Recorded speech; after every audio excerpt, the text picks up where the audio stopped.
তার পরিবার বলেছে যে তার হাড্ডিটা হলে আমাদের ফেরত দেন। এই যে অমানবিক দৃশ্য, এই যে করুণ দৃশ্য, এই করুণ দৃশ্য দেখেও আমাদের দায়িত্বশীল মানুষেরা এই যে নির্বাক হয়ে বসে আছে, এটা কি মানা যায় কিনা? আমরা বলতে চাই তার পরিবারকে তার লাশটা দেন এবং জুলাই হত্যাকাণ্ডের সাথে জড়িত সকল দোষীদের শাস্তি নিশ্চিত করুন। কারণ এই গভর্নমেন্ট এই রক্তের উপরে দাঁড়িয়ে আছে, এই জুলাই রক্তের উপরে এই গভর্নমেন্ট দাঁড়িয়ে আছে। এই বিচার কাজ করবে বলে তারা ক্ষমতা এসেছে।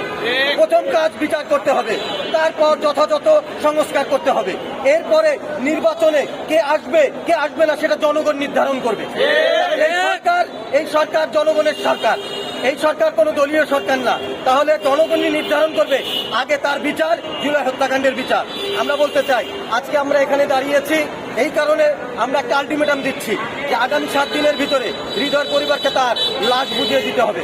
আর না হলে আমরা ঢাকা হাইকোর্টের সামনে গণ অবস্থান কর্মসূচি পালন করব এবং লাগাতার সেটা চলবে যতদিন তার পরিবারকে তার লাশ বুঝিয়ে দেওয়া না হবে।